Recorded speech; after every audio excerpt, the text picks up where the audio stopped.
Hello, everyone, and welcome to another Tower of Babble Podcast. As always, I'm Julian Misch. I'm joined by Jeremy Cozier. Hello. And we're going to be talking about the latest in film and TV news. This is a bit of a... Jeremy, what did I maybe call it? even rap news. Just kidding. That's right. Well, we just spent the last, 20 minutes talking about the Drake and Kendrick Lamar beef. It was really more you telling me about it, to be honest, because I don't... You're up to speed now. Yeah, I do know. I know everything. You have some idea. Kendrick Lamar is lighting the charts on fire, and Drake is a pedophile? ? Anyway, that's not what we're here to talk about. This was a bit of a surprise show. I don't have like a preset thing of notes, but I do know a few things we're going to talk about.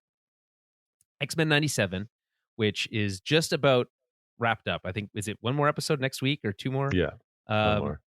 And so we'll talk about that. The penultimate episode was yesterday, so we'll talk about that and the whole season because we haven't had a chance to do that because Star Wars has been going on. Speaking of Star Wars, the Bad Batch just wrapped up its entire series. The series finale was last week. Canceled. Well, just kidding. There is speculation that it ended sooner than they maybe wanted to end, and we don't necessarily know what the next Star Wars animation major project is. We know that they're doing something. We just don't know what it is. So, it did feel a little bit rushed. Not as bad as Game of Thrones, though, Jeremy. It didn't have a Game of Thrones style, we got to get out of here. We have a movie to make that we aren't making anymore. Yeah. Well, they want to lessen their output as well, too, the whole Bob Iger Disney kind of initiative. So things are going to kind of just simmer down and then reevaluate and then move forward in terms of... That's true, but they also... one or two a year. That was Marvel movies, though, specifically, that they were talking about in that... From but you got to think Star Wars is going to be similar. Well, you can't go. How do you put out less Star Wars movies a year than zero? Well, they need to they need to come up with a plan though first of what the project means to the. I don't know if you know this, Jeremy. There's thing. A Rey Skywalker movie in development. I'll believe it when I see it. Sure, it is. But yeah.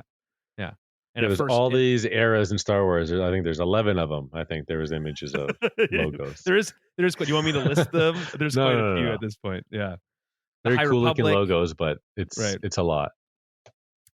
Okay, here's the thing though. You're right that they're going to cut back on production of try to make better, fewer things. And to be clear, I did note someone noticed this or noted this on Twitter. I thought it was funny. It's just because they're making less doesn't mean they're necessarily going to be better. Yes, true. Which is fair, but if you're making less, it's a lot easier to make them better, in my opinion. So I think on the whole, they're probably in general going to be a little bit, the production quality and just general story, everything is going to be a little bit higher than it was, obviously. And even Bob Iger admitted that, maybe we haven't had the best track record as of late. But we know for the Star Wars animation specifically, they just had Tales of the Empire, which was like a 6-episode miniseries, each episode being 15 minutes or so. But we know that they use that to train up new people in the animation studio. That studio is not going anywhere, so they have to be developing something. So if it's not going to be the Bad Batch, it's going to have to be something else. So they'll be something else, another animated series. To be honest, Star Wars animation is the best Star Wars there is right now, in my opinion. That and Andor, basically. It's the best what, sorry? It's the best Star Wars going on right now. The animated stuff and Andor, basically. Did you buy the Andor Steelbook Blu-ray? No, because I want to get the season 1 and 2 collected edition or whatever that they're going to do, of course, right? I'm sure. Or 1 and 2 and Rogue One together. That'd be pretty cool, right? Well, that's way down the line. You got to support. You got to support them now. Get those steelbooks. I don't know. Disney doesn't need my money. They already have my Disney Plus subscription, which doesn't. But did you hear about this? By the way, in the States, they're going to be doing a bundle with HBO Max. Max, the one to watch for HBO. So I just wish we had anything other than Crave to watch HBO content on. Canadians understand. It's bullshit, but whatever. Okay, so yeah, we'll talk about those things. There's also a new Superman costume that we can talk about, and a few other odds and ends. Before we do that, a couple quick reminders. So you want to help support the show? Love it if you did. Help keep the lights on, all that stuff. We have a Patreon, and we do an exclusive movie club every month for the Patreon. And last month we did The Quick and the Dead. And Jeremy, was that or was that not one of the coolest movies we've ever seen? Certainly was. Yeah. So if you want to, all hail Sam Raimi. Yeah, exactly. I was gonna say the GOAT, but he's not really. He's really, really, really well, like, good. well, like we kind of. I think I remember saying like he's the like when he's doing his thing, he is the GOAT. Like the Spider-Man movies, or you know what I mean? They were quite something. Well, the first two, I guess. Yeah. The first. I was gonna say if you don't count the third. But I mean, listen, he's made a lot of movies. Not everyone bats 1,000. Not even Spielberg bats 1,000. Not all of his movies are great either, right? So, anyway, Quick and the Dead. If you're interested in hearing us talk about one of the coolest westerns ever made, the 1995 film "The Quick and the Dead" is one of them. So that's last month. This month we're going to be doing in honor of Furiosa, which just released its final trailer, which is like tickets out now trailer. And every single trailer that Furiosa drops has that like really sick song, like I don't know, it's like metal basically, and it just drives the. I'm so excited. That song better be in the movies.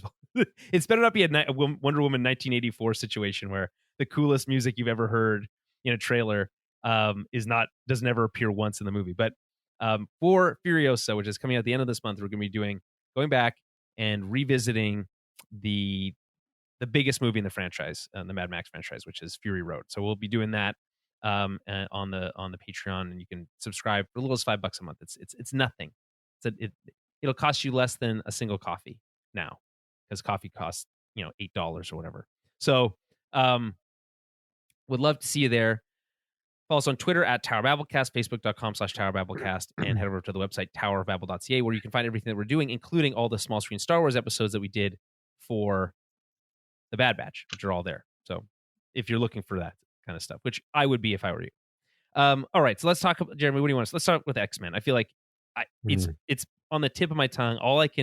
It's so wild to me, Jeremy, that not only is it so great, we'll get into that, but that it has like reached this cultural zeitgeist level that I did not expect a animated cartoon of X-Men from the 90s to reach in the year 2024. I kind of always, like, I knew I was going to love it, but I didn't expect half my hockey team was going to be keeping up with it week to week. You know what I mean? And who are all varying ages and of different like levels of interest in this kind of stuff. And yet, when I ask people like, "Have you seen X-Men?" they're like, "Yes," or they'll say, "No, but don't spoil it. I want to. I've got it like ready to go tomorrow or whatever." Right? That is like a level of success that I don't think even Disney expected to have, to be honest. And I am just blown away by the level of quality of this show, because I'm not going to say anything that people haven't heard before, but like the original series, especially the final season, looked like shit. There's really good parts of, like, there's moments in the original series from the original X-Men the animated series that look great, and the character designs are really solid, and it's really based off of the Jim Lee stuff of that era. And I have no complaints in that regard, but like the animation quality was not great. There was some really good stuff, like they did really weird stuff, like the hair was really good for some reason. I always thought like Rogue's haircut was like always moved in this like really cool way, but largely speaking, it was rough at times. But then this comes in and it's like a slight change. It's a little bit different, right? Modernized. It's widescreen now, which is obviously really cool. But the colors just pop. And obviously there's a difference between watching it on your old CRT when you're, a kid versus, on a modern, OLED television with HDR, no doubt. But like when I like seeing Jubilee, this is how I can describe it. I like seeing Jubilee on screen because I know when she uses her powers, it's going to look super cool on my TV, which I've never been a big fan of Jubilee. I don't think anyone really ever has, to be honest. Apologies to the Jubilee fans out there, but there's can't be that many of you.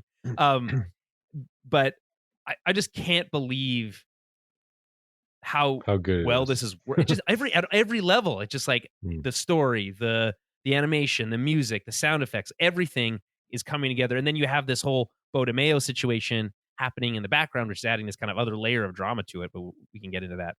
But yeah, I don't know, Jeremy. Where are you at with the show? I feel like you feel pretty much the same. I'm guessing. Yeah, I mean, I was hyping the show up for a while. The very notion of just continuing that series, which just kind of capitalized on the '80s run or like the Jim Lee era, just distilling X-Men down to like what it needs to be, what it should be. A soap opera.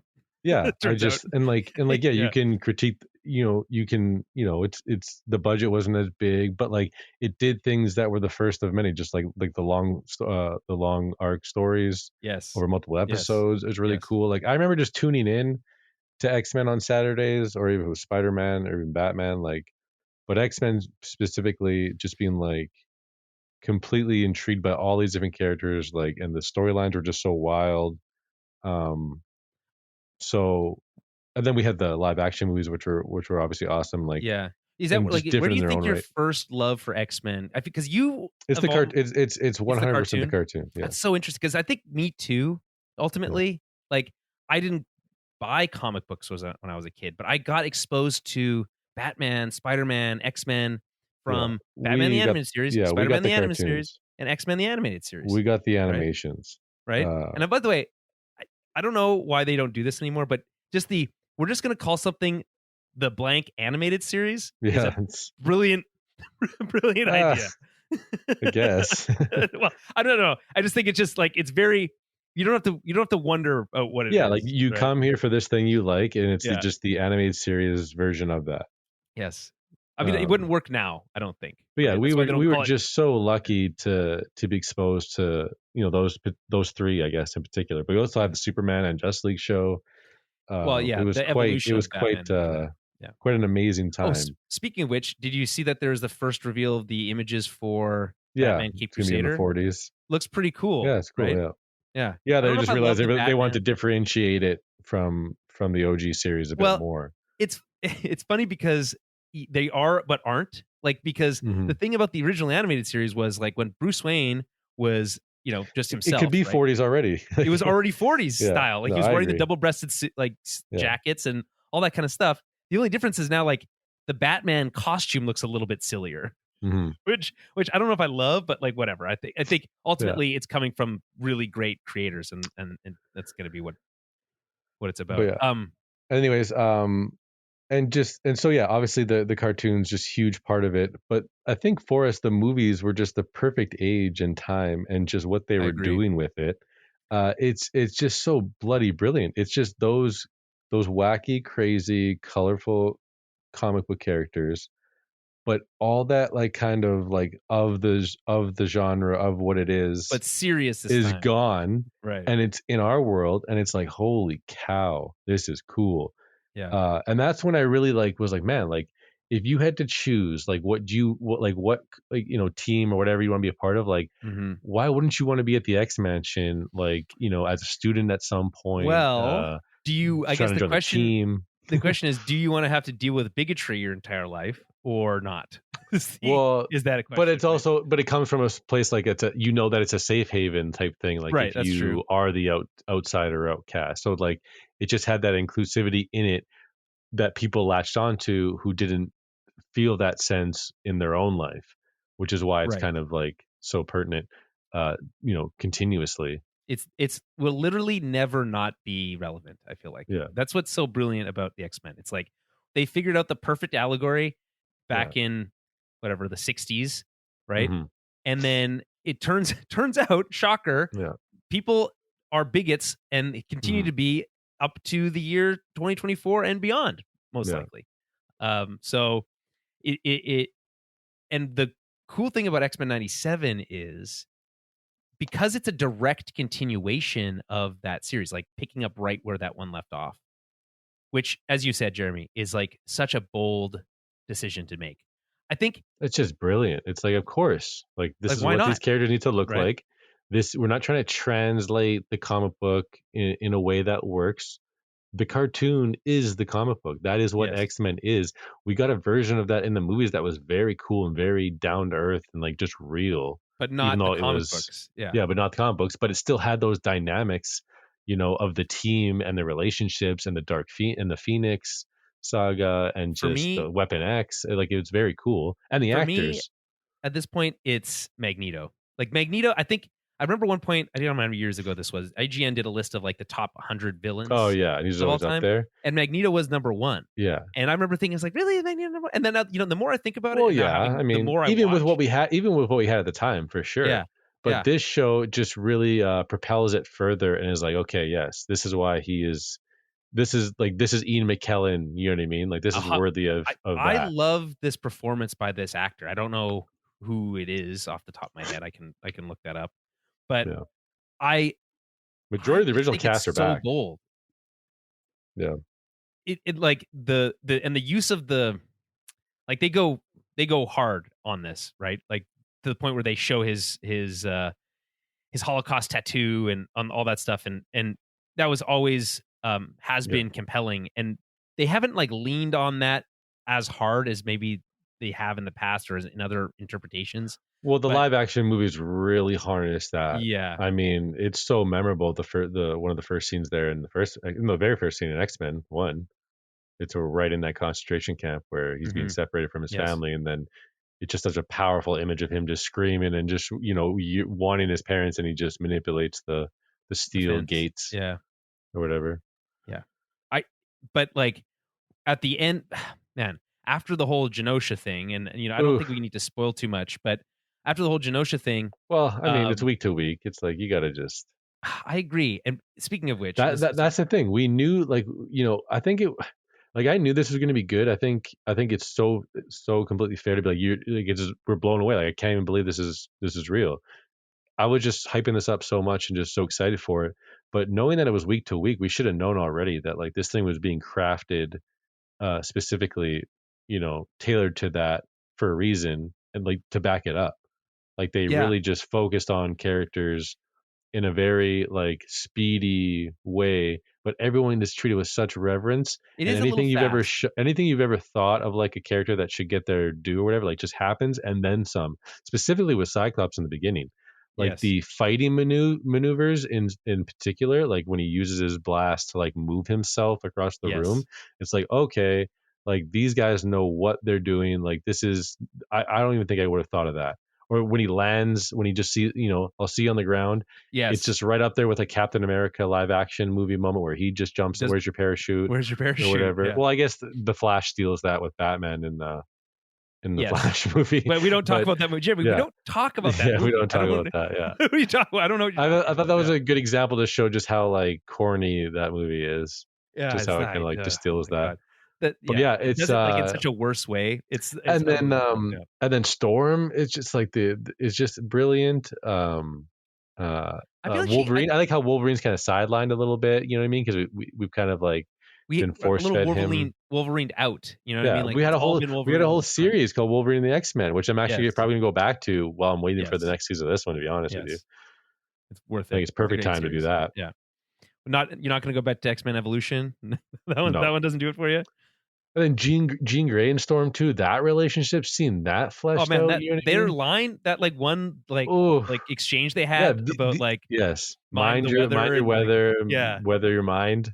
It's like these things can come off as corny or just not earned or whatever, but like they're all they're just so clever. They earnest. all work. They're edited properly. It's edited like a soap opera, like a live action movie. It just it's just cell shaded, basically. Well, yeah. Um, with the action we're getting too, like the actual like animated action is like Yes. hyper, like There's just not, as cool as it is to see Hugh Jackman on a bullet train, and that is really cool, no doubt. But watching Wolverine fight with Nightcrawler and then oof. getting the Nightcrawler first Ugh. person, when you teleport, you get to see the teleportation happen, and you're like, Oof. this is maybe the coolest thing I've ever seen. Yeah. Right. So you can't. The 3 swords he gets, the 3 more reasons. Right. Yes. You're kidding me right now. Yeah. And it just like one after the other, these events keep happening. But obviously, 5 in Genosa is like undeniable, like the moment of the year so far. As a whole, basically, like Yeah, I can't think just of to any. for a character to for that, like, are we it doesn't matter about spoilers. We're not. No, I You know what I mean? agree. We're 1 week Dude, out Gambit was from. always like that one like fan favorite. You know what I mean? Like I you liked just Gambit as a kid. everyone I loved feel like I Gambit. fell for the like the gimmick when I Yeah. was a kid. You know what I So for mean? me, I didn't get it. I basically like I don't think I got it until now. Like of course this is the guy. Like he Right. doesn't give a shit.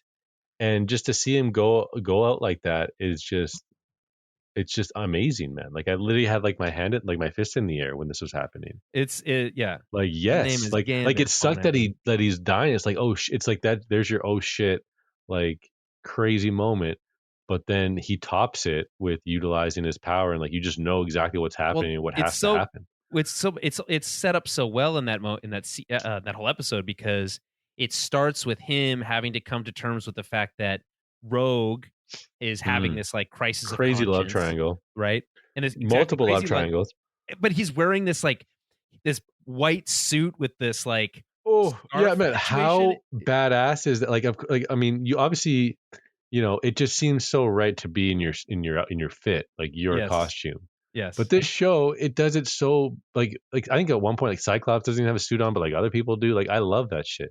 I don't know yeah. why, but it's just like it doesn't feel like Can it's you explain set to up. me? This is like the tiniest nit, but why do they Hmm. change into their retro costumes? Is it because their other costumes get destroyed? Yeah, the X Mansion was blown up, which Right. was Okay. their So they don't base is have their other under ones. the Okay. yeah. So they have their other base, Right. and that's fucking sick. I mean, Wolverine gets the brown and yellow, which is Yes. awesome. The brown. I mean, you can't beat that costume. The brown and orange is Yeah. the best one. I mean, the yellow spandex. The yellow and blue will always have its place, but 100%. but it's like when you get into Wolverine, then you learn of his history, you learn of Weapon X, you learn of his other costumes. You're like, oh, that's pretty sweet. You Yeah. collect the card. Like I was literally collecting cards as well. So it was the cartoon, maybe some old comics that my cousin had on like in a bin somewhere, and then cards that Like would have like trading different cards. trading cards. Yeah, you never had those. On the back would have like their stats. Huh. It would have intelligence I don't. stats, I don't remember that. durability, Jeremy, I stamina, told you speed. Dude, you didn't have this? No, I don't. It would have like bonus like info at the bottom. Like it would say like, absolutely not. I have no idea. dude, these are the coolest things you ever. Need to show me these. You need to show me. I'd have a full set. I have 2 full sets of Marvel from 91 and 92, and then I think I have a 90 or 91 of DC. Trading cards for superheroes seems like a no-brainer idea. I don't know why we like if I send you a video of me just flipping through the pages, you would just be like in shock. The imagery is so sweet too. It's like Jim Lee level like consistency within like the Marvel characters. But then there's some cards that have like realistic looking paintings as like the main image. right. But yeah, I was a while ago, but I had them when I was a kid, got rid of them, and then I found deals like I've both full sets were $20 each when I got them. If you were to get, and one of them came with a duplicate set that the lady didn't even know it had in the back of it. It just was missing like a couple cards. These sets are probably worth $100 minimum now if you're going to go look for a bindered set of a full year's worth of Marvel or DC superheroes. Because there's only a few years where it was super popular. It was like 90 till like 97, 98 probably. I want one. Give me one. Yeah, I made custom spines on the side too, where like I cut out like the Marvel red logo and the DC like blue logo and like put them on the spine, and then I wrote the year underneath. Which like which DC logo was it? The D-shaped one or the? It's the new one. I like the new one. I like the new one because it just looks like it's just a simplified DC logo. Nothing too complicated. It's like Marvel. Marvel never needs to change that like red brick with the white letters. I get that. For me the DC logo thing, they went through so many so quickly that it kind of annoyed me. Yeah, because we would see them a lot in the movies, right? In the Dark Knight trilogy or right. Watchmen, it was like, or something. Why do we have a new logo already? I like the one with the flipping page. Yeah. That's still my favorite one. Yeah. But, yeah. Anyway, back to X-Men 97 for a moment. I love how intricate this show is. There's so many details all the time. And like even from the beginning when it says previously on X-Men. So fun for me. Like, do you know that part? Yes. every episode it's a different character, different voices, and but apparently I don't remember if it's true, but I think it was just exactly. Cyclops in the original one, 92. It would change up. I think later in the series it would change up a little bit. Yeah, maybe season to season. The other thing, like again, but like little teeny details, like things that I didn't remember about the original series. So if you go back and watch the first season of X-Men the animated series, the credits have that thing that this 97 does, where it's like has what the characters and like reading out their abilities, right? But in X-Men in the original series, it was like 3D animated, character. Well, it's at the end or whatever. Yeah, during the credits. But I had no recollection of that at all. Really? I did not remember that. Oh, and then when we get back to this one, they're like, "Well, we're going to recreate that. We're going to do it in a more consistent style." Yeah, which makes more sense. And I was like, "That's so." It's one thing to just recreate the intro sequence, which is so cool, right? Did they add an extra little like guitar riff like right when they go into like the main part of the theme? Because the whole thing has been redone. Like I don't think, because it's like so I think they're thick, actually quite different if you really like vibe, which I think is kind of weird, but it's still good. I just think the bell comes through more in the old one, which I think is very important. Yes. But it just has a nice modern, clean, crisp, like synthy, techno-y style now with like some cool drums in the beginning when it goes over that Marvel's animation logo. I get stoked when those drums start to play because I know that the next thing is going to be bring, bring. But I also I don't really like that Marvel Animations logo because it's trying to copy the MCU logo with like different stuff, recaps or whatever. But like I always just see like the zombie Captain America one. And it's like I never even watched like the what if. And you're like shit. You don't care about that. Yeah, like I don't like that that's like attached to like X-Men 97, which like kind of should be on its own or whatever. But like it is cool that like it's using some iconography from the MCU because obviously it lives in this like an MCU world. Like because like they reference like the Carmitage and stuff like that. Yeah, are you totally fine? Which do you worry? Do you worry that they're going to try to make X-Men 97 or like pull it into the MCU proper in some way? Like, does that concern you at all? I think that was brought up to Kevin Feige because he would obviously make the be the decision maker behind that. But no, I think they know what they have, and they're gonna just keep that quintessential X-Men. Just gonna keep it going. Like we're gonna get every major story that we didn't touch upon in the 90s that from the comics. Like look at the tease from the last episode. Like you've seen that comic book image at some point or another, right? Like that was a thing. Did you know, or I don't know if you knew that? Wait, which moment you cut out? Like the Magneto Wolverine. Oh yeah, moment. I see. Yes, okay. So I have seen that splash page before. Yeah. Also, you borrowed my X-Men encyclopedia book from Costco. Did I? Do I still have it? No, I have it. Oh, you but have like, it. Okay. I remember like lending it to you that, and you and Jesse. It was like, cool had because it you could go through, you could find any character and their power level. Yeah, any character and like images, like very important images, and like obviously that Magneto Wolverine image is in that book. Like I remember seeing that and be like, holy cow, like that's cool. This is a great segue because for me, what I'm loving about this is that I'm not a diehard comic book reader. I love these characters and I've been exposed to them through different mediums over the years, right? And yes, I've read some X-Men comics but I don't know these stories back to front, right? I listen to a lot of podcasts, and there's a lot of podcasts that are talking about X-Men 97, and they're talking about how cool it is that they're adapting these story arcs and these things, and they know what's coming and all this stuff. I have no idea what's coming. I have when certain big moments like the Wolverine Magneto moment happens in episode 9, I'm like, I know about that. I know about that, but I don't know the details of how it happens, or the fact that in the comics it happens on Asteroid M and it happens on Asteroid M in the show too, which is like when I find that stuff out after the fact, I have like additional respect, I guess, or appreciation for what the show is doing, but I don't.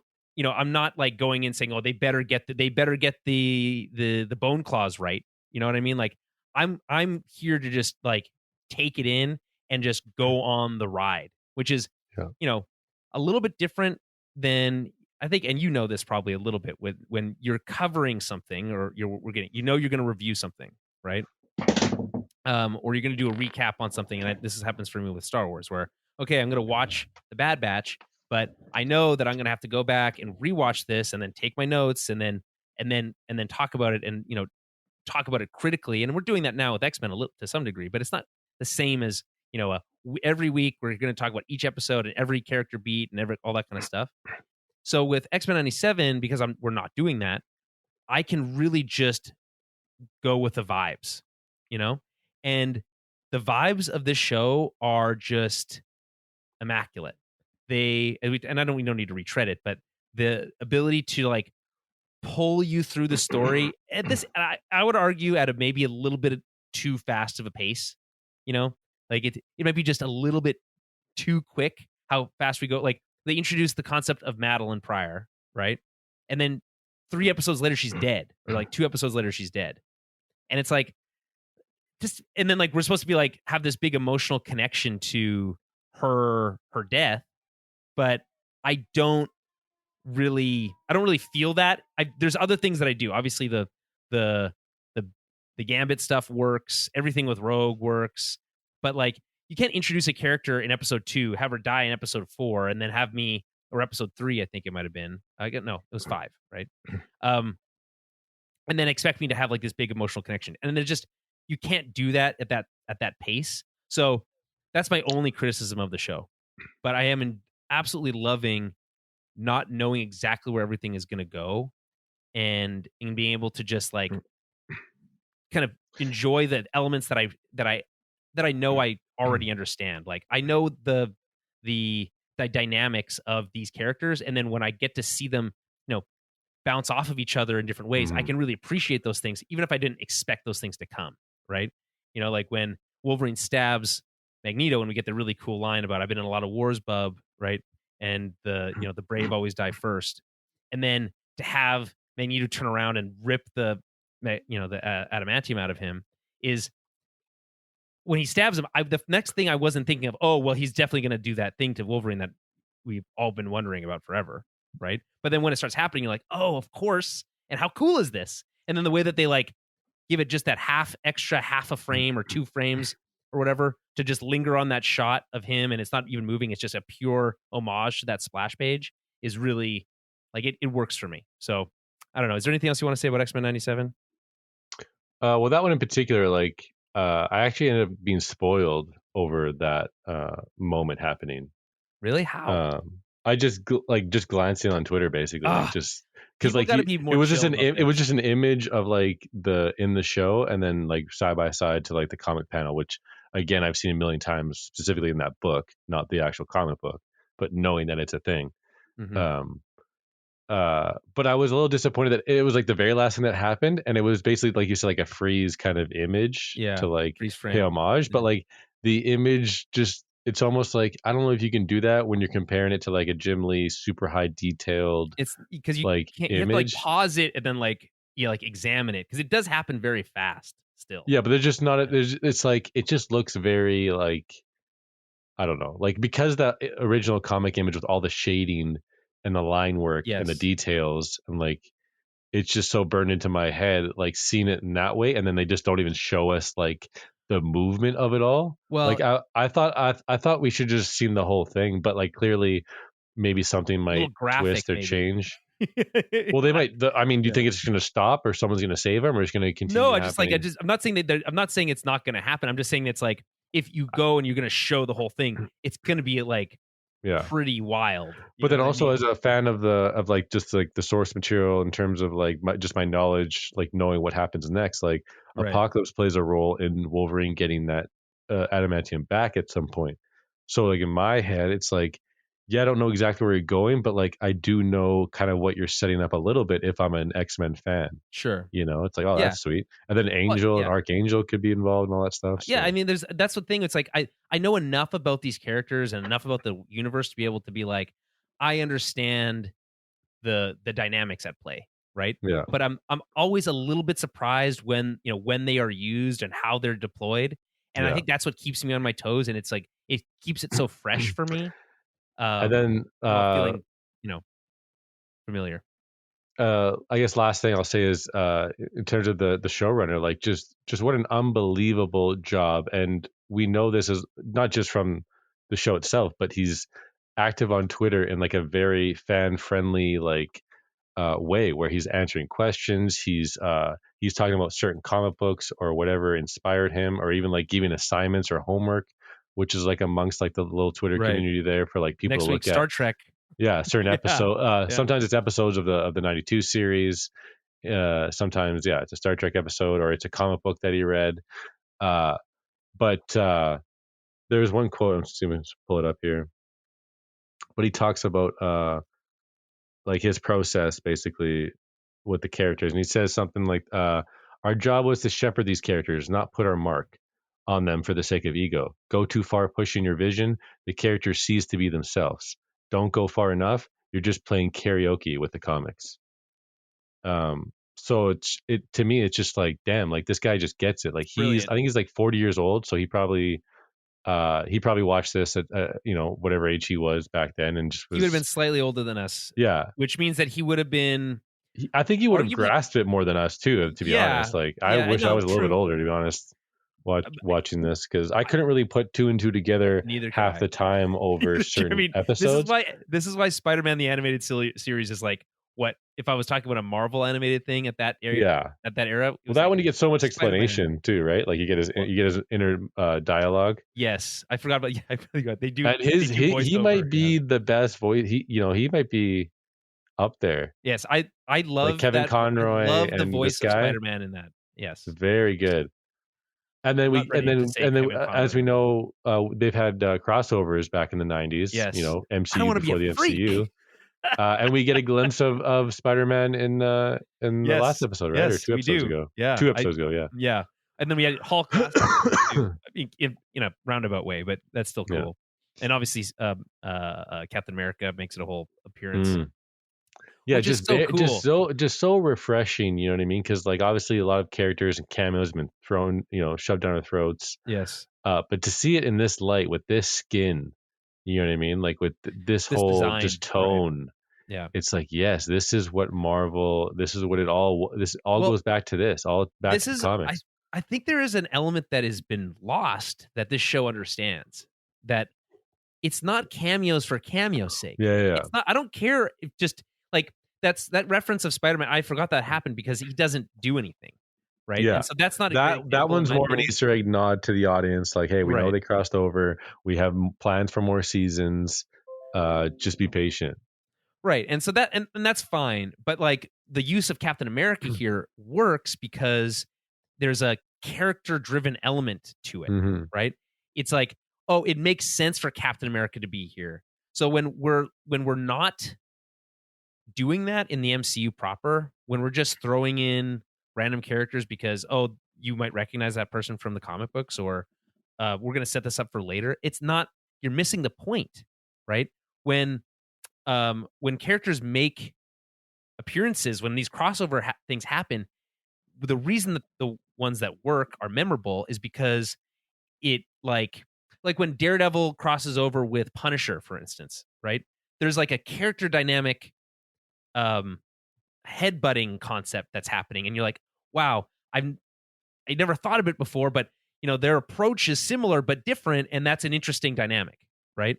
And in the Captain America episode, it's Rogue dealing with this, like trying to come to terms with the world is not protecting her people, right? And Captain America being the face of this kind of like entrenched human quote unquote world, different from the mutants, right? That he's having to like toe the line of kind of doing what Tony Stark was doing in Civil War, the movie, by kind of being like, oh, well, we kind of have to play by the rules type of conversation, which is like totally works for Captain America and is a perfect sounding board for a character like Rogue, who's going through a lot of shit, right?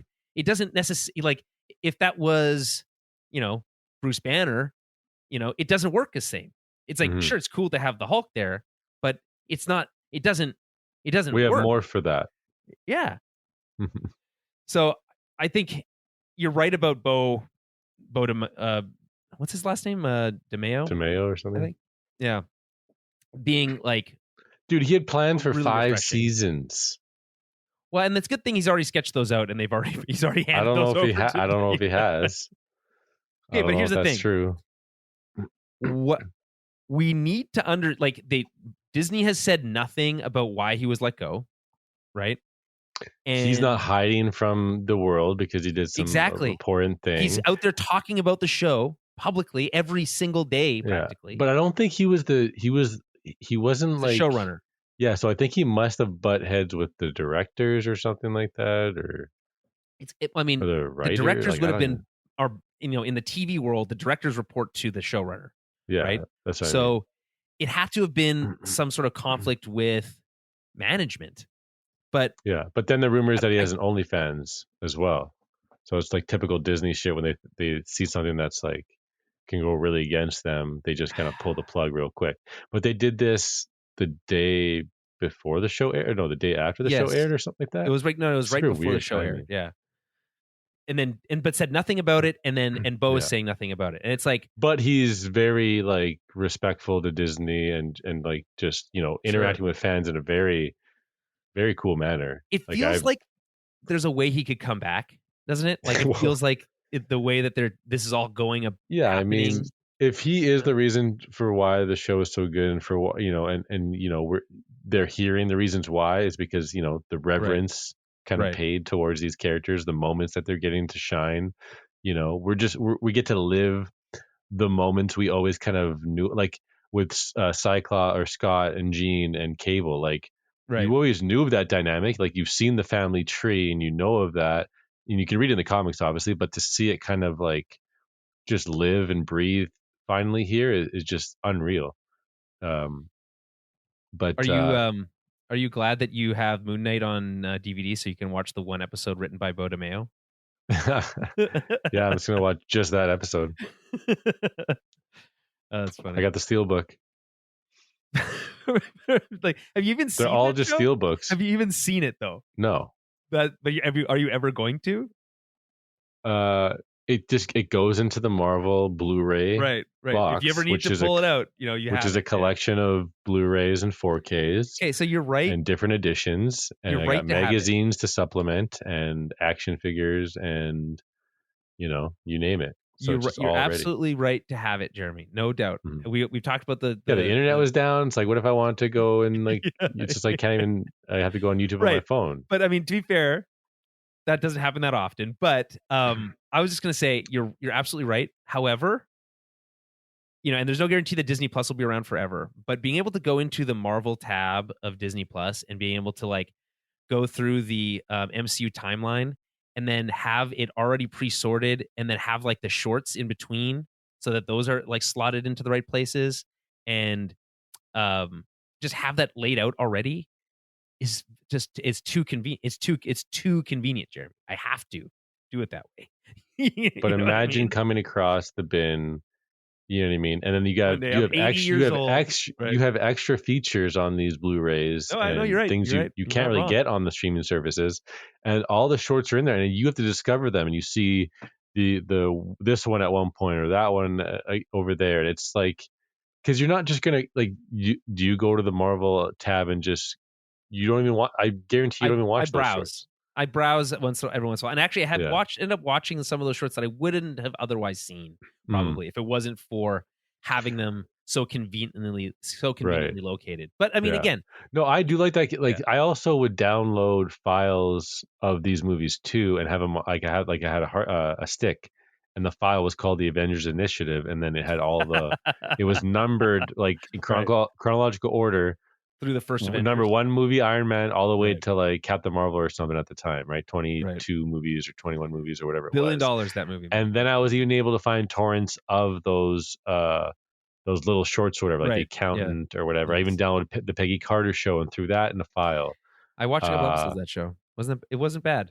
Yeah. It wasn't great. So I know what you mean by that convenience, but I think also when it's just laid in front of you and you have all these like splash pages and like you don't know what you want to throw on. No, I listen. But then if you hold the case or you see all the cases and you see all the covers, I can feel it. I can imagine feeling it in my hands as we speak. Mm-hmm. But I will say this. I'll show it to you one day, and you'll be like, "Oh yeah, this is pretty cool." I'm always at like odds with myself, Jeremy. It's an internal struggle every single day because part of me wants to spend all my money collecting shit for no reason.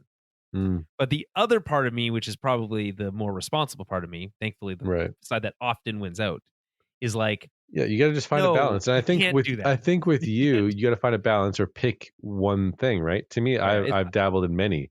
But like, if you like Star Wars, like, hey, why would you collect all the 4Ks of all the movies? How many movies are there? Like, it's not like there's hundreds, right? There's only, and then it's like, then you have that, 10. And you can take it to your cabin. 11. Don't got to worry about internet or whatever, and then boom, you have there. Or the special features or commentary or whatever. Like some things just aren't available streaming wise. Jeremy, you know what the holy grail of Star Wars content that I want? This isn't even something you can even physically have, but I want the supercut of the prequel trilogy. Oh yeah. That what's his name did? Topher Grace did. Yeah. That would be nice.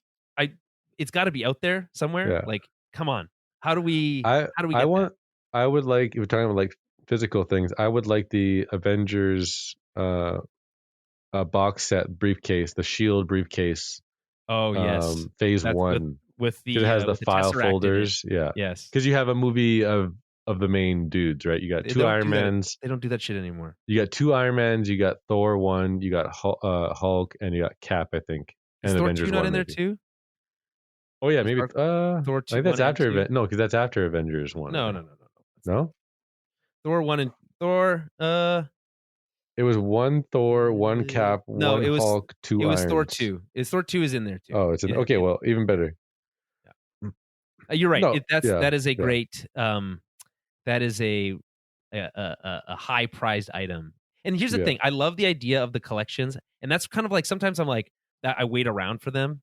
Where I just talked about, wanting Rogue One. I would like to have some sort of collected version where it's like seasons 1, 2, and Rogue One together, right? For Andor. I don't know if that'll ever exist. And if it ever did, and it was like sitting on a shelf and it was like $98.99, I'd be like, that's too much.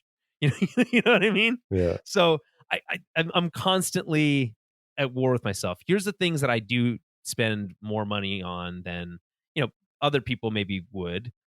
I have this Empire Strikes Back poster behind me is one of them. It was quite expensive, but it got it direct from the artist, signed, right, on a print. And I was like, I'm happy that's fun, and I'll go and I'll spend another $200 just getting it framed.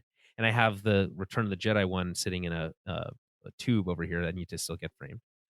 But I don't feel bad about that because it's like, well, the money's going to an artist, which is nice. It's not just going to like Disney or whatever. Yeah, I mean, you can justify. I can display it. You can justify whatever purchase you want. No, of course you can. Or you can justify. I have a Justice League one in a tube that I'm saving for a day where I'll get it framed. Right. It's trying to find the trick is to try to find artwork. This is my personal take. The trick is to try to find artwork that relates to these things that isn't like gaudy, right? It's like it has to be cool, maybe not too subtle, right? But a little bit of subtleness goes a long way, so that you could put it somewhere and then someone doesn't like look at it and be like, "Oh, you're a giant nerd, hey?" You know what I mean? Like they can look at it and be like, that's a really cool piece of art.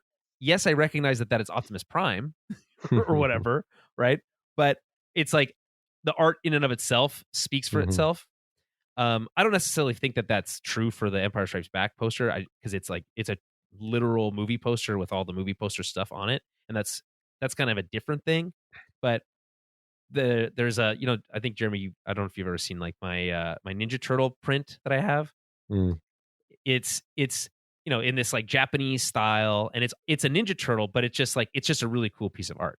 So that's the secret sauce for me. It's not that easy to do. Sometimes I'm very much tempted to like buy that like really cool poster, but then it's like, where would I ever put this? I'm never going to put this anywhere. In your mansion. Look at me like I'm an idiot. One of the walls. Yeah. And I know I right in front of me, like I have all my monitors and stuff, right? And I have my big crane thing that has all my podcasting equipment on it. But there's room like behind that I could put something cool, so I could like look at something cool instead of just this mess of wires and stuff. But once you have something set up, it's like really takes a lot of energy to be like, I'm going to move stuff around to like put up another poster. You know what I mean? Like it just like once it's done, it's done. You want to talk about the Superman thing for a quick second here? Sure. I saw making waves. Maybe, I mean, is it though? I feel like no, that's the I'm thing, being like, sarcastic. Yeah. It's very underwhelming. I did see what you said. And being turned into memes. Yes, everything is turned into memes, though, to be fair. The internet is undefeated. Superman cannot hide. You know what I mean? Like, you better be pitch perfect coming off of what happened before. If you know what I mean? Like, if this is what we all want. So far, the Henry Cavill like comparison for the Witcher and Superman thing. It's not even the new. I don't even think that's the new actor. I think that's like the stunt double or something. So right. That's why it's kind of funny. It's not even fair. Yeah. Like that's how I send it, right? Like I'm not like, hey, get a load of this. Like, can you believe that this is the new standard? It's funny. But it's also true that like Henry Cavill is just like a god amongst men too, like in terms of his. Oh yeah, I mean, there's not a lot of people with a physique like that. It just doesn't. Those don't come around every day. But here's the thing: I don't hate it, and they've already said like the red trunks. No, I don't, because I think you like the big, thick, weird sleeves with lines all over it. And...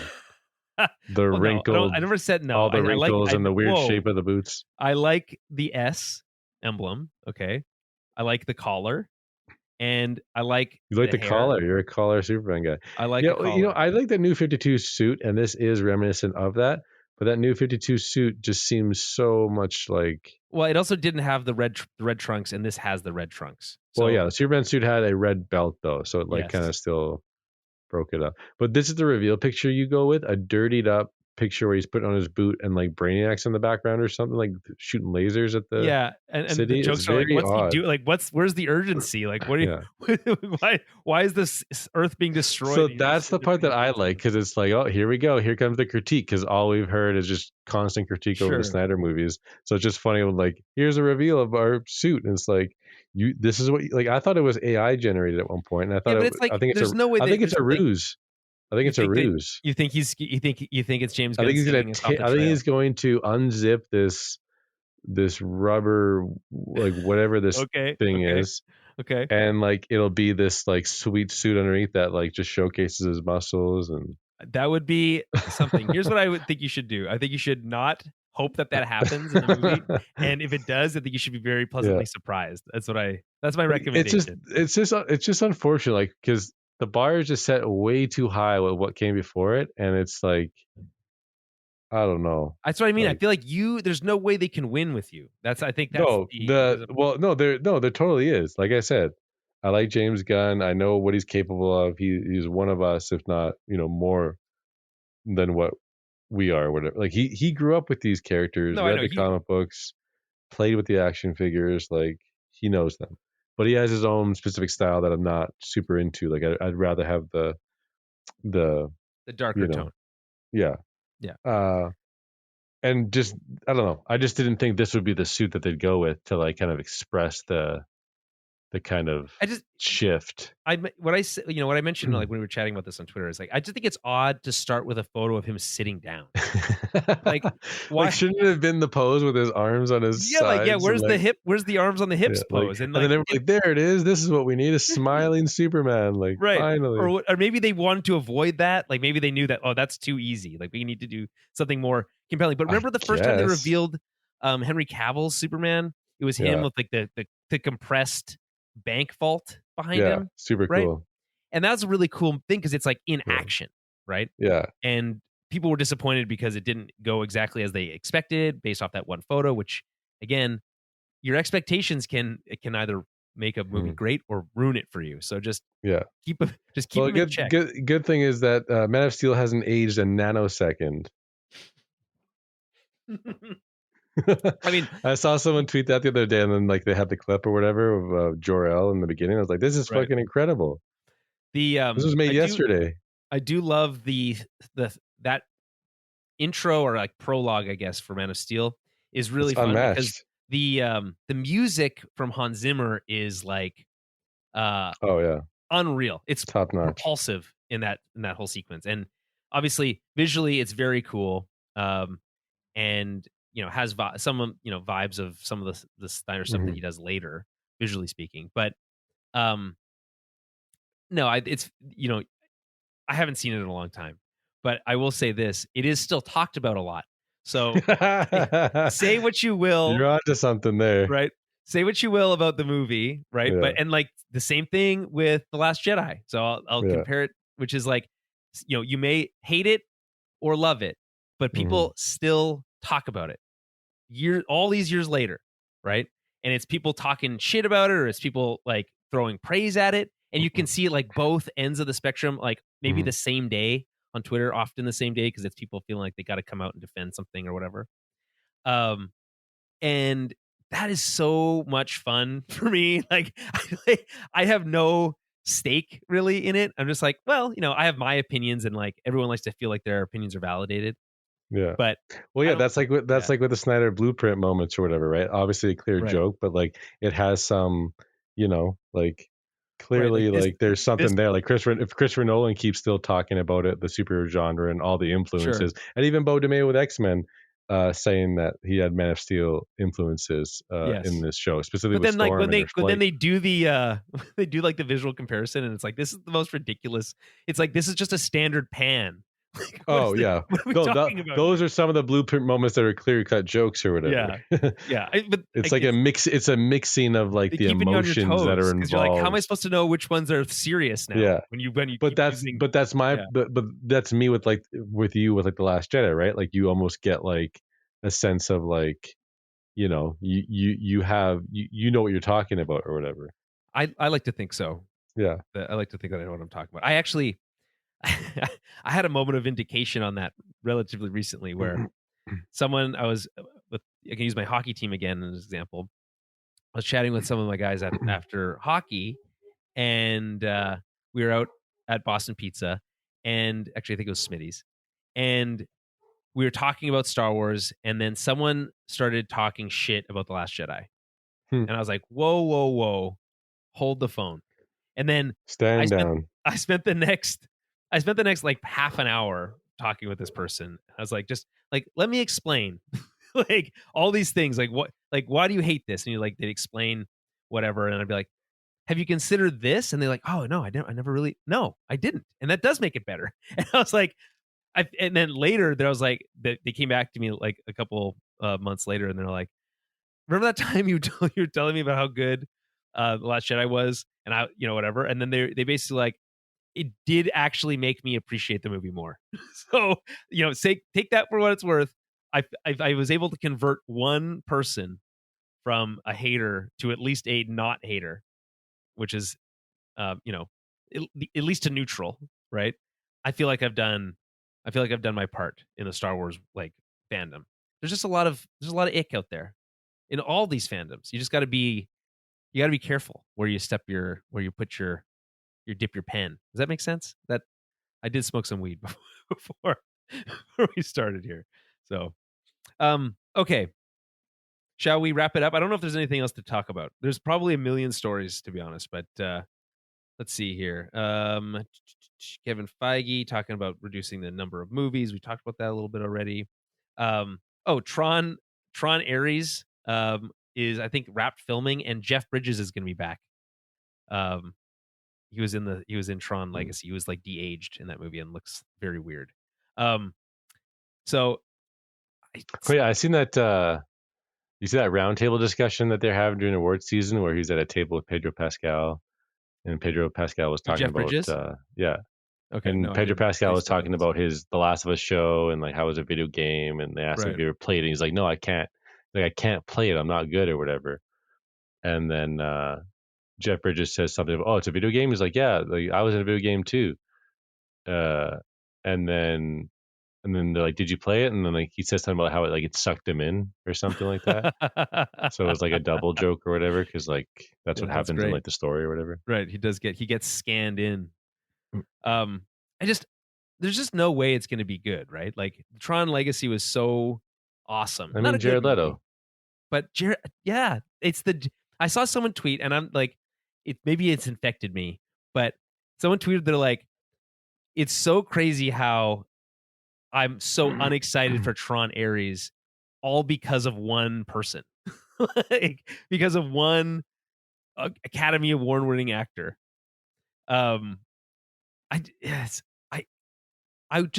beg that we get the Academy Award-winning version of him and not the Morpheus version of him, right? Like that's not a low bar. That's not a too high of a bar, right? That he still has that in him to like do something interesting. No, Who do you think? Jared Leto. Oh, right, yeah. Like, Yeah, Jeff I don't Bridges, know. obviously he can do anything. He's great at literally everything. But Oh wait, yeah. I guess I'm changing gears here, but did you see that there was a Transformers trailer for the new movie? Oh yes, the animated movie that's like styled like Spider-Man. It's like a kids movie or whatever. It's I thought it was gonna be totally different, but it's got a very like kid feel to it. I don't know, like I don't know if it's like even kiddie, but they're it's just like kid Transformers. They can't even transform yet. It's like a whole thing. Well, it's like teenager. It's more like, it's very much like have you seen the new TMNT movie, like that animated Ninja Turtles movie? No. Mutant Mayhem. It's fucking so cool, Jeremy. I feel like you need to see it. Unfortunately, it's on no streaming services that you. Oh, I think I have the 4K of it actually. I mean to watch it. You bought the 4K Blu-ray of the movie you've never seen and had no intention of watching, or you were going to watch. I just found a good deal and I was like, I knew it was going to be good. Like, there's obviously some like wokeism shit that like people don't like about it, but like I don't really care about that. I don't really think that's true at all. And maybe not. I don't know. That's just what I've seen. It's got the coolest soundtrack. It's all just like every time it's a million, whatever. It's a million needle drops, but they're all like 80s, 90s hip hop. And it's so cool. No, it looks good. And then like it's animated well, and it's got, Ice Cube as the villain and all this kind of stuff, and it's like it totally works. But I think that's the vibe they're going for. Not kid, but like teenager, but like 12 to 14, 15 kind of thing. Because like hearing Optimus Prime and Megatron like bicker with one another, it's very like, it's odd. Because when I think of them talking to each other, it's usually like in big platitudes and like Megatron, and that kind of stuff. And instead, it's just like they're like, "Oh, hurry up and get your backpack or whatever." And it's like, you're right, but it does look really cool. Like it visually looks really cool, in my opinion. So I'll give it a shot for that alone. Are you not into it? I'm guessing is what you're saying. No, I was just a little disappointed because I thought it was just going to be like the Bumblebee like intro sequence, right on just kind of like that, because it still has like that Michael Bay, like it's still Michael Bay, right? But like it just looks like slightly more Gen 1 incorporated. I don't think Michael Bay was involved at that point anymore, but they were like riffing off that same look, I guess, from the original. Yeah, no, it's still the same like timeline and world for Bumblebee. Yes. Yeah. But then I think they changed it. I think they retconned that at one point. I don't know. That it fits in pretty well in my opinion. It's once the next movie came out, which is the Rise of the Beast. That's just like, who gives a shit about anything going on here? Well, the Rise of the Beast is maybe the most forgettable movie I've ever seen. That's the next movie after Bumblebee, dude. Yeah, I know. I don't. That's very bad. It's very upsetting. I don't. They had to smash it with Bumblebee. And like, oh, okay, we'll just make another Transformers movie with a bunch of robots. Then, when they could have just like stuck with Bumblebee, right. They should have just stuck with Bumblebee, and like, I don't know. You could have rendezvoused with like a squadron of Autobots, and you're right. Something cool could have happened. Yeah, like the movie you're describing sounds way better than what we watched. I will, I think what it is ultimately it's kind of a fuck you, because none of those characters have they're not characters. Like the Rise of the Beast, the literal titular characters. Yeah, it's so bad. Aren't characters. Even Optimus, Maximus Optimal. Can't remember his name. Optimus Primal. Yeah. Yeah. Even he barely even speaks in the movie. Exactly. It's like, why? What are we? Why? Yeah, no, Don't do screw this that to me. movie. Bumblebee is great though, and the Decepticons are triple changers. It's just so Yes. cool to watch. They're literally like Yes. flying the one Yes. vehicle, then they transform into the car, And and it then they looks jump up and start running so in there. good. Yeah, Yeah. It I like bought my first triple changer transformer the other day. oh shit. What kind? Like? Do you know? Does it have a name? Sandstorm. Sandstorm. Cool. Is it from Bumblebee? No, No. it's just Okay. it's like a Generations Legacy United leader Okay. class. So leader class, I think this is the bigger one. Maybe not the biggest, but it Here's what I'm turns worried. into a helicopter and a like off-roading like dune looking vehicle or something like Does that. like a dune buggy? Does Yeah, but bigger. do the helicopter blades like wave out from the back when he's in like robot form? I think they are all folded in when he's in robot form. Okay. But I do like that look. I just think it's so cool when the like helicopter blades look like a cape or something, you know? Yeah. I think that's how I can't remember He's what the name orange of and black. the one from the movie that changed. Remember how it like it transforms like in that alleyway or like in front of that alleyway, and that what a cool shot that was.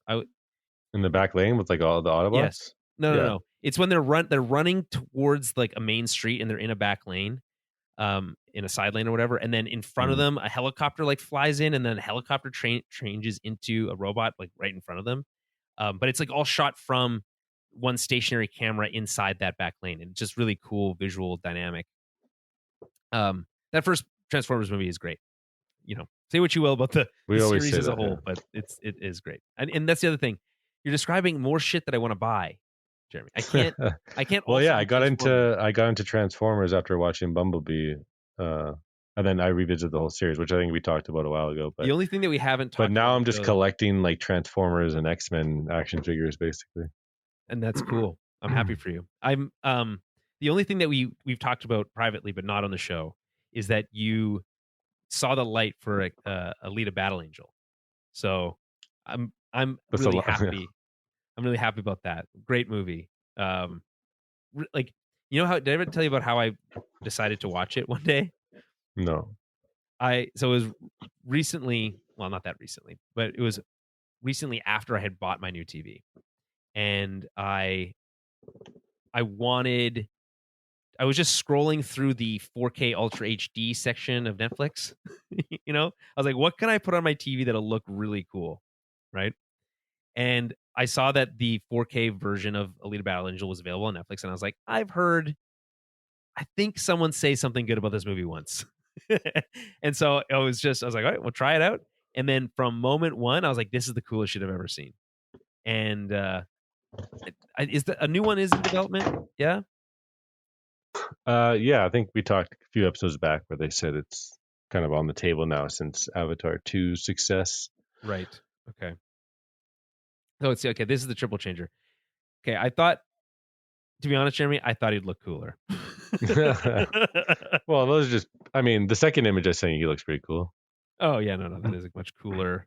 He's got all sorts of like, but I have so many now. I probably have like some, obviously some, I think deluxe class is smaller than this, so I have a few deluxe classes, which makes sense for like cars or whatever. Mm-hmm. But then I like to get the Voyager class if it's like a bigger vehicle.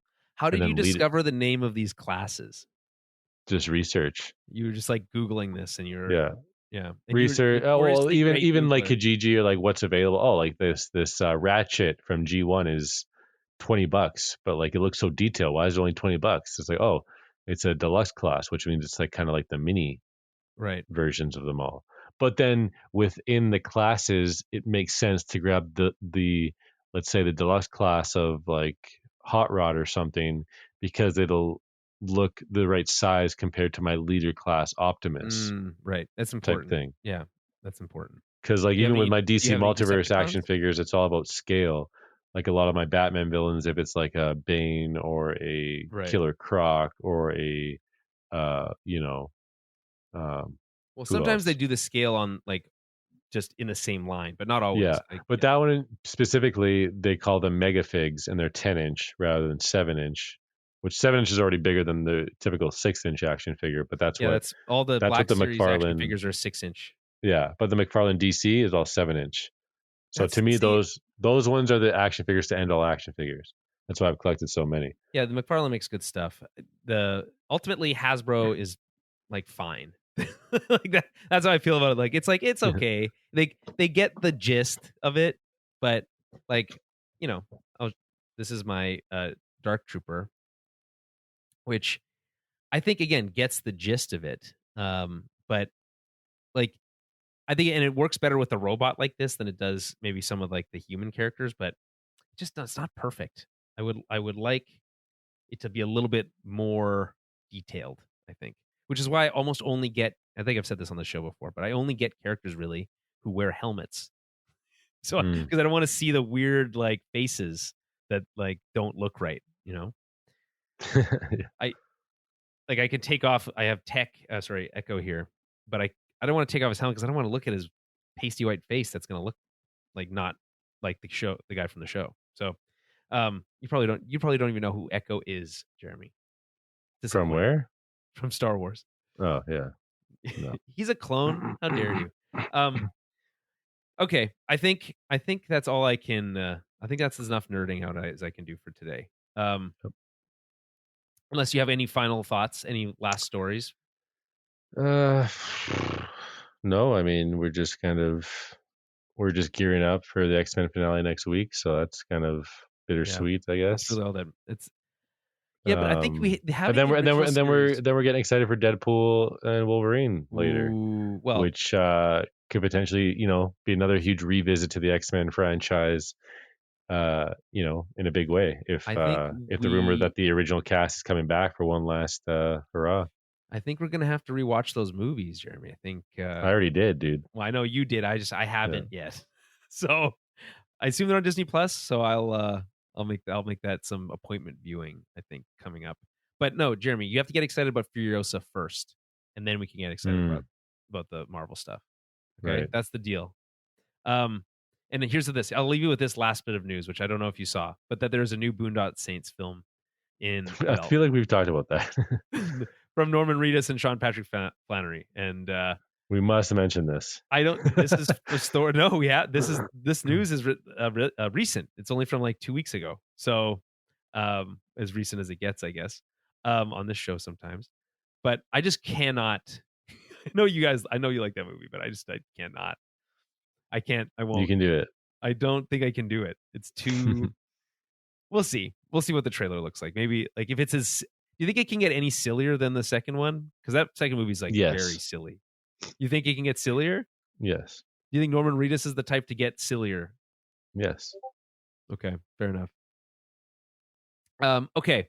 Well, on that note, then, be excited for Boondock Saints 3, which will probably not have as good of a subtitle as All Saints Day. That's good. I like right? That. It's a great subtitle. It's great when you can use the same word twice, really, in the title. It's rare that you can get away with that. It's like, it's almost as good as Too Fast, Too Furious, to be honest. Not quite, but almost. Yeah. There's a song in the first movie where Ja Rule says "Too Fast, Too Furious," and that's why they called it that. Or do you think that's why? Well, it's just cool that like when you go back and watch the first one, and you can hear that song in the background at one point, right? And then it's like kind of a cool Easter egg, even though we had no idea a sequel would be coming or what it would be called. The rumor for the new Fast, like X Part 2 or whatever, is that they're really going back to the roots of Fast and Furious, like doing another version of. It's kind of like a episode 7 where they steal DVD players. Yeah, it's gonna be blue. It's gonna be 4K Blu-ray players is what they're gonna be stealing. Yeah, those are expensive. Yeah. PS5s. Yeah, exactly. I don't know. It's Vin Diesel. I feel like needs to get this movie out and then like disappear for a while is what I think. But I'm not his manager, so he'll do what he thinks is best. Okay, well, here's a little bit of wrapping up. So as I mentioned, we'll be doing the Furiosa lead-in with Fury Road as a part of the Patreon film club. at the end of this month. So stay tuned for that. If you want to listen to the last month's, it's available.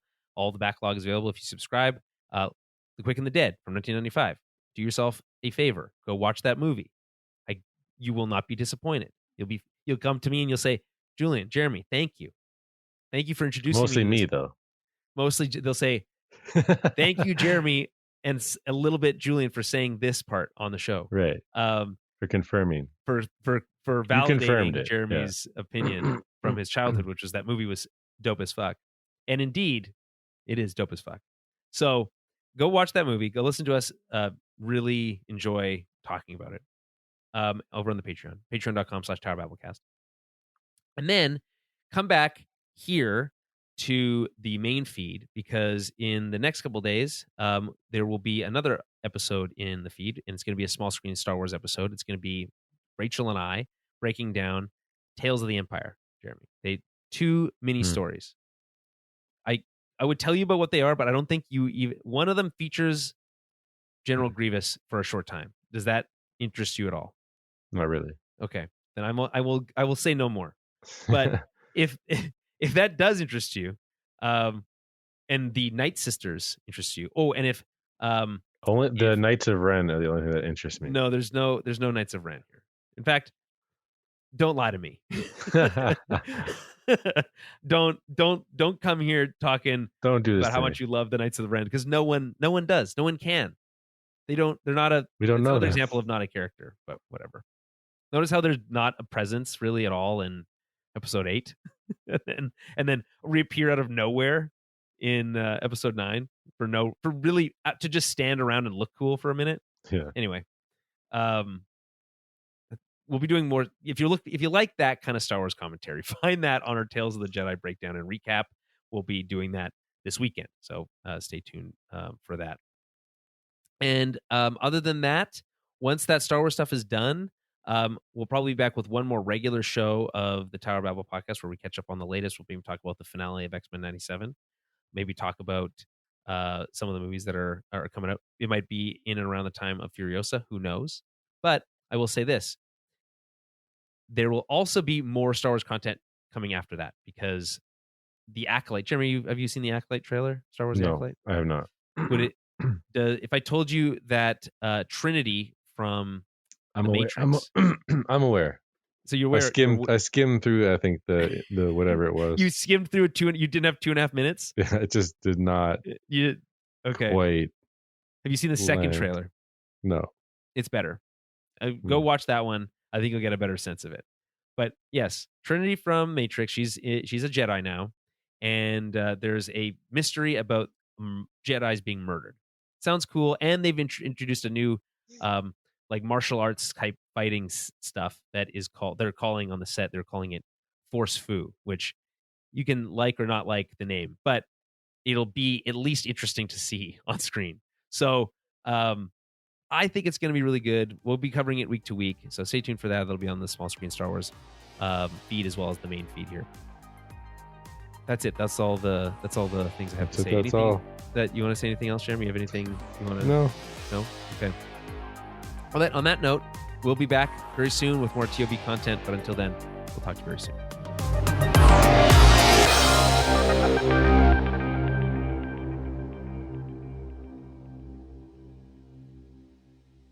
All right. Impromptu. That was impromptu. It was good though. It was fun to talk. I would basically mostly talk about X-Men the whole time, and I was fine with that, to be honest. Fair enough. Great show. It is the best. Yeah. I have nothing to add. You're absolutely right. It is literally the best. And you knew that Cyclops was one of my faves, and you just seen him he just gets so much respect. I just knew you were Jeremy. I just could feel you loving it from over here. I was like, I know Jeremy's digging this. This is like, how is this even happening? But then I accepted it because I knew that X-Men was the sickest. Yeah, I mean, a team of mutants. I think they're going to do X-Men versus Avengers. That'd be pretty cool. Yeah, why not? Because the thing of the X-Men and Spider-Man, they were just missing out on the Avengers a little bit. You know what I mean? Even though we had apparently cameos, there was other shows, but I didn't really like. You know that there was a Fantastic Four show. Oh yeah, but that's before all this. It wasn't. And there's an Iron Man show. Yeah, they're not really. Yeah, I think Nerdist actually does a really funny video of how he like tries to interconnect them all. It's actually really good. Interesting. And he like gets a headache like trying to do it all because like sometimes like the voice actor for the Hulk who appeared in this Iron Man show is the same voice actor for like the Hulk show. So like, but then in the Iron Man show it crossed over with Cap, so that means that the Hulk he does like a lot of that in the right. Okay. So it's pretty cool. That's funny. I guess nothing we'll ever get is like fun interconnected-y as and it's not really interconnected, but like Avengers Earth Mightiest Heroes, which that's top tier, dude. Like I'll throw that on and my kid is just like enthralled already. It's the coolest shit. And I can't believe how fast they get and it's only gonna age better. Yes. Because it's so like synonymous with the MCU, like specifically with Iron Man. You know what I mean? Like it literally just like pulls what's best of all these characters, whether it's movie related or comic book related. They do try to do the Robert Downey Jr. Like impersonation. Like Cap is not really Chris Evans. Thor really isn't. It's no. I kind of prefer this version of Thor, the Earth's Mightiest Heroes, where he's kind of this like very much a Viking. You know? Yeah, no, that's the sentiment with Thor. It had its day with Ragnarok. It doubled down in the next one. It didn't quite work. Chris Hemsworth's already come out and said that he regrets it and he kind of missed the mark. But then Robert Downey Jr. even came out and said something how like it was like a triple home run or whatever. What he did with like Thor 1, 2, and Avengers or something like that. Like being able to like be. He just said basically it sounded like Robert Downey Jr. was just like giving him like major props for like nailing Thor and like those first 3 iterations or something like that. Yeah, and like they'll probably walk it back a bit, you know, because that one was a hard one to nail. Like that's such a hard casting. Yes. For Thor, but like they just nailed it with Chris Hemsworth, like this really big Australian dude. Like it just it just made total sense. And then it's easy for him to do the accent because he's already Australian. Mm-hmm. So like you get this otherworldly British accent, basically. Yeah. That feels like it fits perfectly into this like high nobility, like fake space wizard situation. Yeah, but then you see some of that like crazy shit with like when they're on Asgard and like it's all gold and like it's shot. Well, they ground it with Anthony Hopkins. Yeah, it works because Anthony Hopkins is just fucking giving it. Yeah. You know, I love him. He's such a weird. I love him. He's so funny because he'll talk about how he does movies just for like the paycheck sometimes. But it's pretty old now. But he also talks about how like no when he's like coming to work, like he's like I'm working, so if someone's paid me to come and read these lines, and if it's talking I have to say something about how my son is not worthy of holding this hammer or whatever, he's like I don't he's like I don't care. Like I will read it with the utmost like truth that I can bring to that thing. And it's like it's just so much respect for that like worksmanship attitude of a guy to be like, this dialogue might sound a little bit ridiculous, but I'm going to make it sound super fucking cool because I have one of the coolest voices in all of Hollywood. So yeah. And then he's back for 3. He's in 3 of them, like that's, in and of itself. And then they have Helen Mirren as his mom. I think, is that right? Am I making that up? Know. She's like Hella or something. I don't even know. But anyways, I still need to buy the second season of Earth Mightiest Heroes because I have the first one on Blu-ray, but it's super expensive. The second one, I think, for some reason. Russo. And then for my Marvel movies, I just need like Blade 2 and 3, I think, and Ghost Rider 1 and 2. I think I imagine it's not easy to find Blades 2 and 3. No, but I got Blade 1 on 4K recently because Toys R Us, their HMV section, had it. Their HMV section. Yeah, that's funny. I haven't been to a Toys R Us in a while. I'm sad that the Sunrise Records thing, the new HMV, went the way of HMV. What do you mean? At Polo Park, they had a Sunrise Records in there. They just closed it, and now it's gone. And then they moved from a bigger spot in St. Vital Mall to a smaller spot. So there still exists there. Yeah. Oh yeah. They opened up a new location. It's just so annoying because it's like, where else was I going to go? Where if I was at the mall, you gotta go to Grand Park. You gotta go to Grand Park Mall. Man, that place is too small. No, it's good. It has what you need. It has a whole huge Blu-ray section, which is great. Massive all Blu-rays. Very small. And then it has 4K the 4K section. Got steelbooks. Got everything.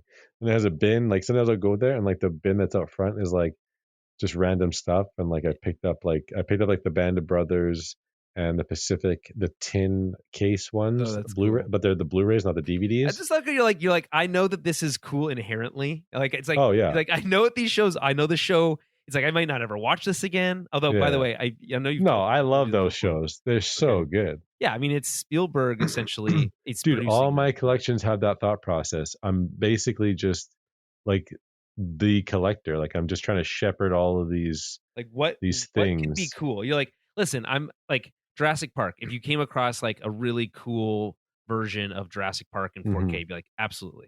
You know what I mean? I do have. I got the first one in 4K and the second one.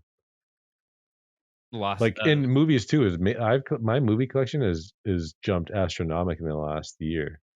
I probably have these like in your basement. Like, what do you like? Where do they go? Yeah, they have like I bought like clear cases and they all like fit in there. I tried to like do them alphabetically at one point, and I was like, I can't believe I did this because every time I add one, I have to like move. I have to shift them all down boxes. You have to shift. I'm like, everything has to go.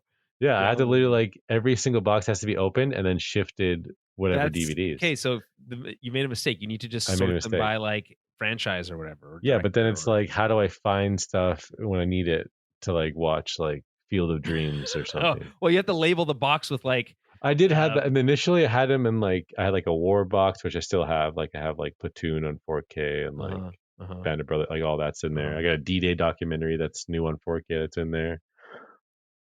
You bought I just basically like any rainy day of anything you want to watch that I think is cool. Like I want all of that. Yes, I know you think it's cool. Yeah. Oh, speaking of cool, but I have people at work that confirm that the things I'm into are cool and entertaining. Yeah, you had a moment where you felt vindicated, just like I did the other day. Yeah, but it happens all the time. Like, oh right, because you're so. And then I'm like, yes, finally. Not, but I don't need to say finally because it does happen a lot. Right, it's right. I'm like again, yes. It's like.